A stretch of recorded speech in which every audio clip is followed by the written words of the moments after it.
Friends welcome back to my channel केमन आছো তোমরা সবাই আশা করছি তোমরা সবাই খুব ভালো আছো আমিও খুব ভালো আছি। তো আজকে আবার চলে আসলাম একটা রান্নার ভিডিও নিয়ে। তো আজকে যে রান্নাটা করব সেটা হচ্ছে গরমকাল আমাদের পড়ে গেছে আর প্রচুর পরিমাণে গরম লাগছে। তো সব জায়গায় গরম পড়ে গেছে প্রায়, তো গরমকাল পড়ে গেছে। তো এখন যে আমি রান্নাটা করব সেটা গরমকালের বেস্ট রান্না। তো তোমরা কেউ শসার তরকারি খেয়েছো? শসা শয়ের উচ্চারণের গন্ডগোল হয় আমার, ঠিক আছে। তো আজকে রান্না করবো শসার তরকারি, ঠিক আছে। তো এরকম তার জন্য শসা কেটে নিয়েছি, এই যে একদম ছোট ছোট ছোট ছোট কেটে নিয়েছি। আর তার মধ্যে আলুও দেওয়া আছে, ঠিক আছে, ধোয়া আছে।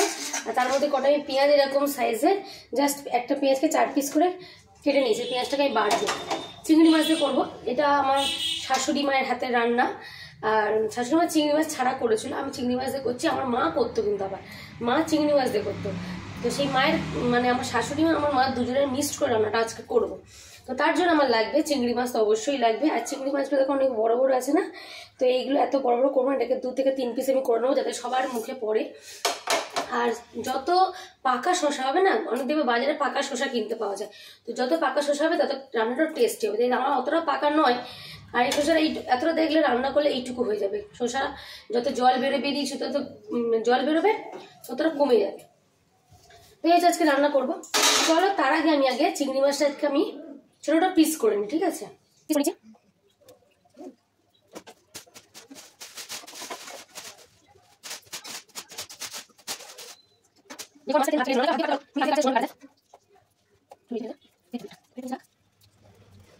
মাছটাকে আমি ছোট ছোট পিস করে কেটে নিয়েছি।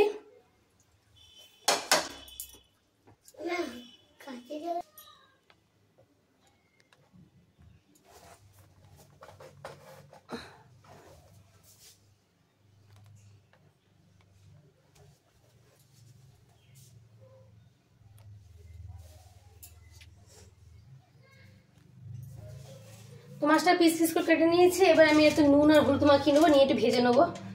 তো হলুদ দিলাম আর দেবো নুন মাখিয়েছি।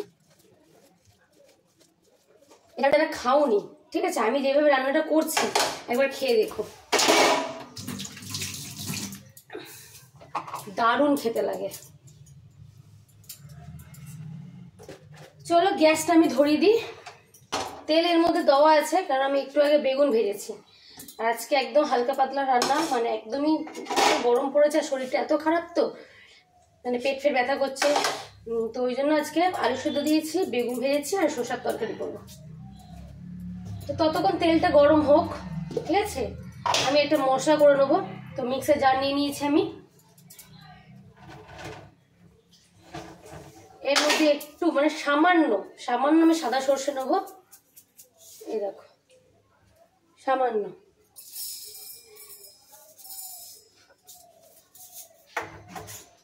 আর এই পেঁয়াজগুলো আমি এর মধ্যে দিয়ে দিচ্ছি।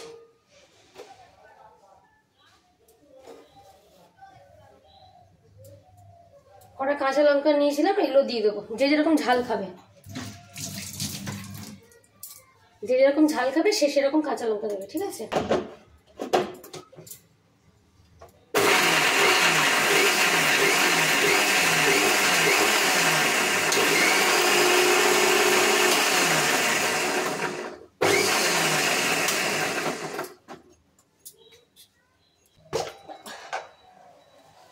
দেখো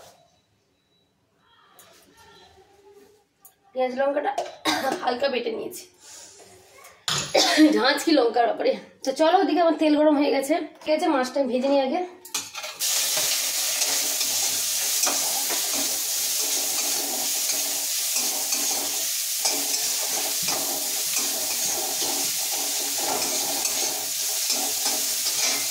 মাছটা খুব কড়াকড়ি ভাজবো না, মানে হালকা ভাজবো মাছটা, যাতে মাছের আঁশটা গন্ধটা চলে যায়।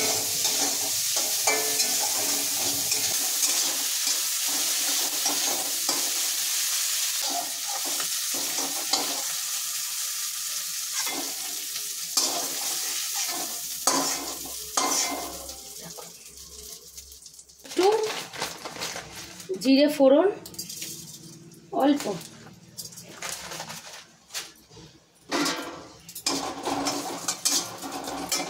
জিরে ফোড়ন একটু ভাজা ভাজা হয়ে গেলে এবার আমি সবজিটা দিয়ে দিলাম।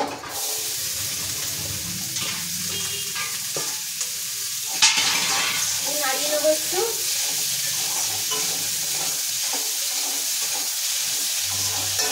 এটা একদম অল্প তেলেও করা যায়। এই যেটুকু মাছ ভাজার পর যেটুকু তেল ছিল সেইটুকুতে করলাম। লাস্টে নামানোর আগে একটু কাঁচা তেল দিয়ে দেবো, বুঝেছো? ওই জন্য অল্প তেল দিলাম। নুন দিচ্ছি।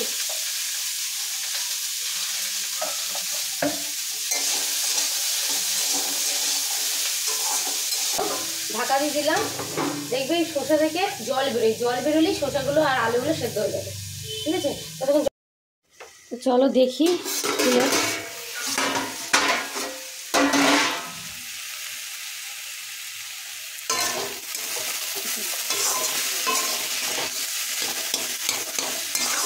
একদম গলে যাবে হবে। আবার একটু ঢাকা দিয়ে দিলাম। তো প্রায় তো সেদ্ধ হয়ে গেছে। এবার দেখি চলো কেমন হয়েছে দেখি।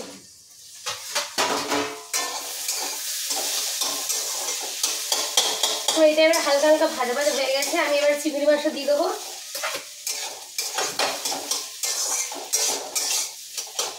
চিংড়ি মাছ যে তরকারি দেবে সে তরকারি টেস্ট টেস্ট টেস্ট।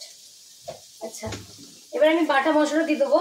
তার সাথে একটু আদা রসুন দেবো, ঠিক আছে? অল্প একটু আদা রসুন বাটা দেবো, যেহেতু আদা রসুন বাটা ছিল ওই যে তোমাদের দেখাইনি, তো অল্প একটু আদা রসুন বাটা দিলাম।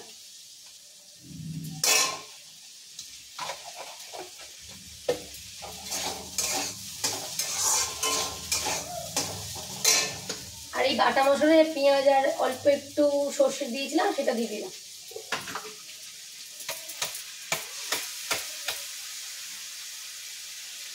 তার সাথে অল্প একটু হলুদ দিয়ে দেবো, হলুদ। এই মশলাটা দিয়ে ভালো করে এবার কষবো। কষবো বলতে ভালো করে নাড়াবো যাতে কাঁচা গন্ধটা, পেঁয়াজ আদা রসুন কাঁচা গন্ধটা চলে যায়।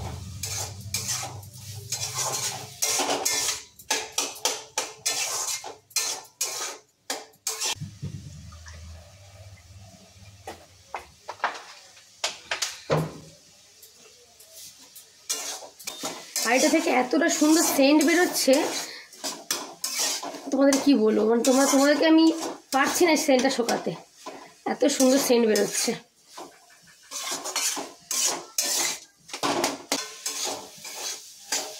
এটা মাখো মাখো হবে একদম, ঠিক আছে? একদম মানে চচ্চড়ির মতো হবে না, মাখো মাখো হবে। আর এত সুন্দর সেন্ট বেরোচ্ছে, মানে এক্ষুনি ভাত খেতে বসে যাচ্ছে। অল্প একটু ধনে আর জিরের গুঁড়ো,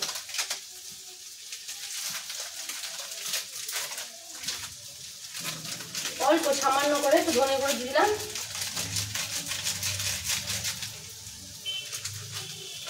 আর অল্প একটু জিরের গুঁড়ো।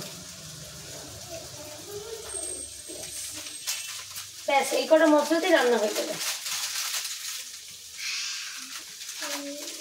কেউ জানি না গো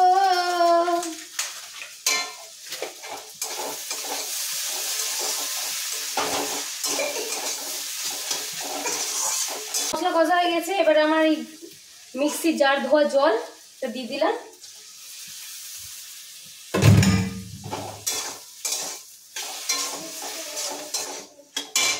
যেহেতু এগুলো সব সেদ্ধ হয়ে গেছে, আলু শসা সেদ্ধ হয়ে গেছে, ওই জন্য আর একটু জল দেবো।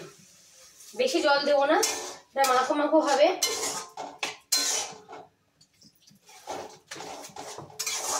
অল্প জল দিলাম। এই গ্যাসটা আমি একটু আস্তে করে দেবো।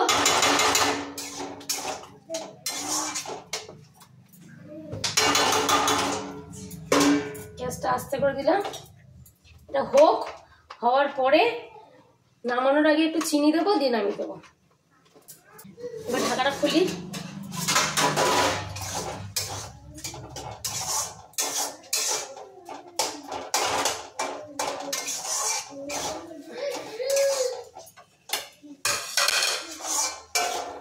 একটু আমি টেস্ট করবো নুন টুন সব ঠিকঠাক আছে কি।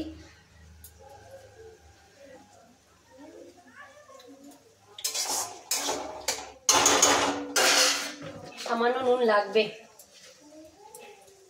অতীব সামান্য নুন লাগলো আমার।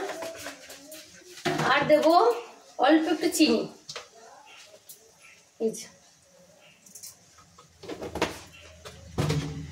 তোমার রান্না প্রায় কমপ্লিট।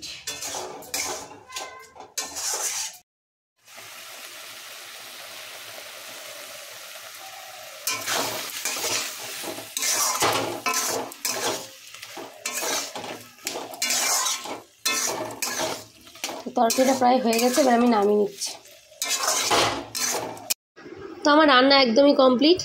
আর তোমরা অবশ্যই বাড়িতে ট্রাই করো, রান্নাটা যদি ভালো লাগে। তো আমার ভিডিওটা কেমন লাগছে অবশ্যই কমেন্টে জানাও। যদি আমার ভিডিও ভালো লাগে অবশ্যই লাইক শেয়ার কমেন্ট করো। তো আসবো আবার নিউ কোনো ভিডিও নিয়ে। এখন মধ্যে আমি টাটা বাই বাই, সবাই ভালো থেকো সুস্থ থেকো, আর গরমে বেশি বেশি করে সবাই জল খাও। Tata bye bye.